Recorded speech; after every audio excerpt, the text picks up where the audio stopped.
صراحة كان لي يومين كتير زعلانة وكنت ماني بالمود، قعدت بالبيت يعني.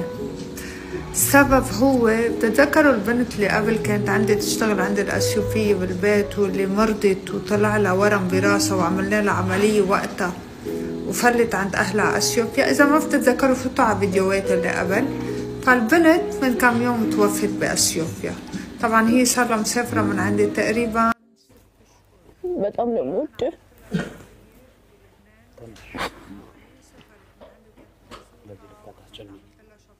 طيلو سيف هاي بك تنش يقطعون تقبلها شما أركفوني كبجمتو تداوتو تسينا كو يوتيوب فيا في جال اللي واقعيون نجيني بكجرتني إسيني فاتا وجتشا أني سينا كو يوتيوب لايك سبسكرايب gochuu hin dagatina seena keessan haadha suufi haraka akkuma argitan oduu gaddaarree akkasumas immoo fiqiranyaan akkamiin maal irratti akka wal lolanii onnee sabaasee kennee fi amma immoo yeroo ishiin dhiifama gaafattu dhiifama sana fudhadhee jira garuu xaara tokko jala hin jiraannu jedheen waan akkamiiti amma honneesa kaleessa of keessa baasee kenneefitti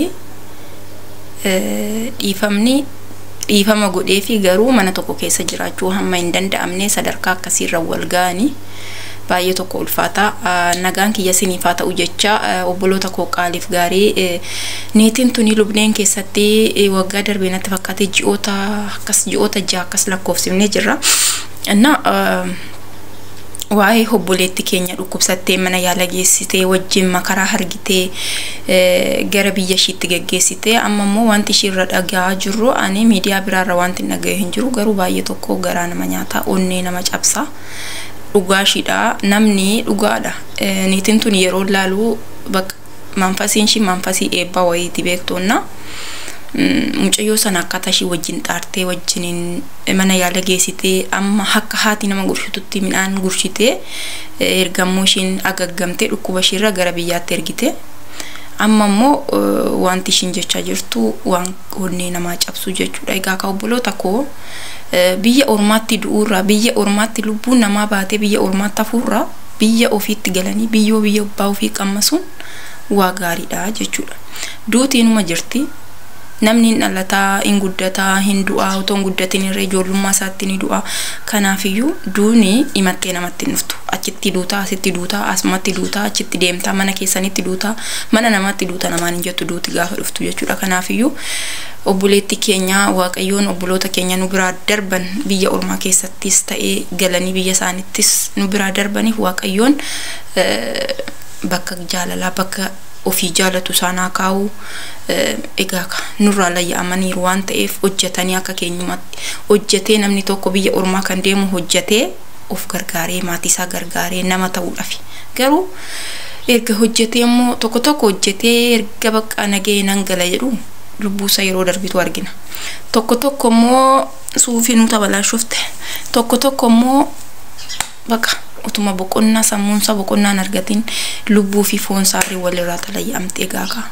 Waaqayyoon hunda keenya bakka jirrutti nu haa eeguu jecha obboloota koo warroota nu biraa lubbuun isaanii nu biraa hadda bahee foon isaanii fi lubbuun isaanii nu biraa deemte hunda isaaniif waaqayyoon bakka qulqulloota isaan haa dhaabu kadhannaa keenya. Kanatti aansee immoo jaalala honnee namaa kennanii honnee ofii garaa laphee ofii keessa baqaqsanii qaama ofii gartokkee namaa kennanii deebi'anii nama sana faana hin jiraadhu wassanii jira jechuun kuni waan guddaa natti fakkaatan. Tokkoffaa jaalala jechuun akka nanu badhetti jaalala yoo jennu jaalalli bakka baay'eetti qoodama. Tokko jaalala obbolummaa, jaalala haadhaa, jaalala biyyaa, jaalala hiriyyummaa. Jaalalli guddaan jaalala biyyaati. Jaalala biyyaa jechuun bakka guddaadha. Biyya kee jaalatte jechuun waa guddaadha. Isatti aansee jaalala haadhati. Haadha kee yoo kabajje yoo jaalatte akkasumas haadha manaa kee yoo kan innaa gadi baatu saba lammii kabajjaa jechuudha. Isa sadaffaatti yoo deemnu jaalalli haadha manaaf abbaa manaa jidduutti gaggeeffamu jechuudha. Inni kun bu'uura jireenya ilma namaati jechuudha. inni sun jaalalloonni lamaan darban kun akkuma honnee kee keessa jirutu ta'e inni kun immoo kanati qabattee gara fuulduraatti ittiin ceetu jechuudha jaalala haadha manaa fi abbaa manaa jechuun jechuudha. Egaa jaalala kana keessa lamaanitti wal dhagahuu fi wal dhaggeeffachuun elaa fi elaadhaan wal ilaaluun isa bu'uura jedhee fudhadhaani akka seenatti jechuudha. Wal jaalatanii nuti ijoolleen keenyarree warri ganaa jaalattanirree warri ganaa afaqqaruudhaaf deemtanirree kanarraa waa guddaa barattu jechuudha. Waan guddaa waan cimaadha kan baratamuu qabu jechuudha. Warroonni argitan warroonni afaan isin hin galle hinjira nama keenya keessa namni afaan Amaariffaa hin galleef hinjira jedhee yaaduani warroonni hin galleef irree jaalalli kun jaalala honnee ofii garaa keessa baqaqsee kenneefi jechuudha. Honnee isa gubbaa bakka jaalala isa gubbaa otoo hin taane qaama isaa gartokkee mucayyoo kana keessa jira jechuudha. Kanaaf otuma akkasiin jiranii cidharree godhatanii otoo waliin jiraatanii lola waanuma xiqqoodhaan ishiin akka jettetti lolli isaa xiqqachuudha. Lolli kun darajaa kanarraan nama gaa jedhee waan tanan yaade miti jette. Garuu immoo inni lolli kun gizee baay'ee waan ta'eef akkuma duraatti naaf dhiisa jedheen fudhadheeni jette. Garuu lola gizee tokko yeroo wal lollu yeroo abbaan manaa fi manaa wal lolan maatii keenya irratti sin argina ta'a arginees ta'a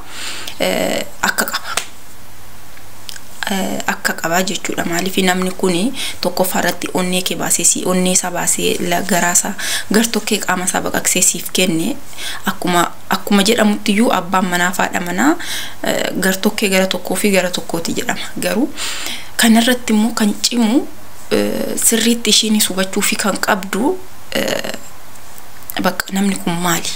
Amma fe'e lolli soo jiraate tasgabbeessitee bakka akkaataa jiruun abbaa manaa ishii kana yoo qabatte balaa nama naga'u irratti hin dhufu jedhee yaada. Amma akkuma argitan jalatti jilbeeffattee si malee jiraachuu hin danda'u. Dhiifamas naa godhi mana tokkottis deebinee ani siif da'ee abbaa manaa fi haadha manaa taanee ilmaan jidduu keenyatti uummanne waliin jiraachuu dandeenya jetteen. Garuu inni immoo laa dhiifama keessiifan godha. Garuu mana tokko keessatti distii tokko keessatti masoobii tokko keessatti nyaachuu hin dandeenyu jedhee haa understand godhee jala muree hittimee jechuudha. Lammataa irratti immoo amma maaltu sitti dhagahama jedhamee yeroo dhuma irratti gaafatamu istiidiyoo kana gatiitti bayi na gochaa jira jedhe. Kanaaf asirratti wanti nuti hubachuu qabnu wanta cimaadha jechuudha.